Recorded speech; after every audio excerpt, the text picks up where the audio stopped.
बर्तमान बड़ खबर पाणीपाग को नहीं बड़ सूचना नुआ अपडेट तेज 22 राज्य को झड़ वर्षा नहीं चेतावनी। ओडिशा समेत 22 राज्य को झड़ वर्षा नहीं अलर्ट जारी कला पाणीपाग विभाग। 70 किलोमीटर बेगर बहीपे पवन रचिब भयंकर तांडव। तेज जानिबा डिटेल्स इनफर्मेशन पाणीपाग को नहीं ता पूर्व वीडियो को लाइक करंतु जदि पारुछंती आपनकर सांग साथी मानको वीडियोटी को शेयर करनियतु। जदि फ्रेंड्स आपण माने हमर ई चैनल ले नुआ ही वीडियो देखुछंते पूर्व केबे भी सब्सक्राइब करनाती तेबे निहाती चैनल को सब्सक्राइब करे सहित पाखरे आस्तुबा बेल आइकन को बजाय रखतांतु।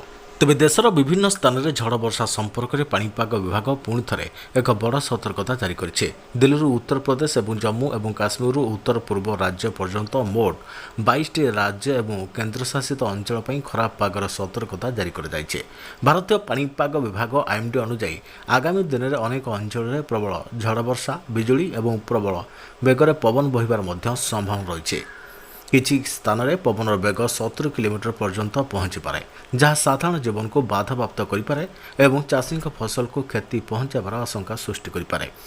पाणीपाग विभाग जो राज्यगुड़िक सतर्क सूचना जारी करिছে सेगुड़िक मध्य दिल्ली उत्तर प्रदेश बिहार राजस्थान उत्तराखंड हिमाचल प्रदेश मध्य प्रदेश छत्तीसगढ़ हरियाणा पंजाब झारखंड जम्मू एवं काश्मीर केरल पश्चिमबंग ओडिशा आसाम अरुणाचल प्रदेश मेघालय मणिपुर नागालैंड मिजोराम एवं त्रिपुरा अंतर्भुक्त रही। तेबे दिल्ली एनसीआर रे प्रबल गरम एवं ग्रीष्म प्रभाव मुक्ति। दिल्ली एनसीआर रे बासिंदा माने प्रबल गरम एवं गरम प्रभाव परिस्थिति किसी आश्वस्ति आशा करें। आईएमडी अनुଯାयी जून 23 रु जून 24 मध्य पाग निरंतर परिवर्तन हेब आकाश मेघुआ रनेक अंचल में हालुका वर्षा सहित झड़ पवन बहिबार संभावना रही। जून 23 तारिख में दिल्लीर सर्वाधिक तापमात्रा 38 डिग्री सेल्सियस और सर्वनिम्न 26 डिग्री सेल्सियस रही आशा कर। जून 24 और 25 समान पाग परिस्थितिर पूर्वानुमान कर जून 26 ठारू तापमात्रा सामान्य वृद्धि पाइपे। उत्तर प्रदेश रे पाग परिवर्तन होगाकू जाउछे। उत्तर प्रदेश रे मध्य पाग परिवर्तन होगाकू जाउछे।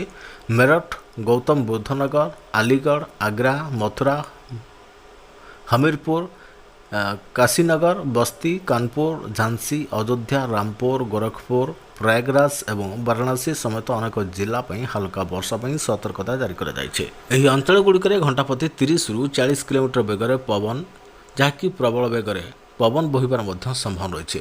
लखनऊ में 23 जून में सर्वाधिक तापमात्रा 40 डिग्री सेल्सियस सर्वनिम्न 31 डिग्री सेल्सियस रही पूर्वानुमान कर। बिहार में पाग किपर रहिबो। बिहार में पाग कार्यकलाप तीव्र होउथबा परि मन हेउछे।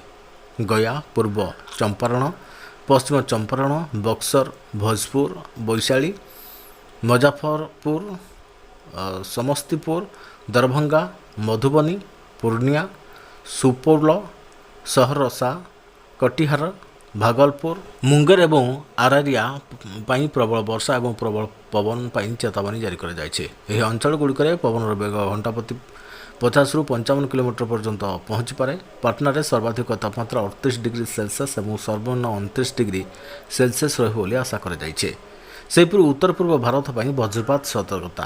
अरुणाचल प्रदेश अनेक जिला झड़ वर्षा वज्रपात और वर्षा सतर्कता जारी कर।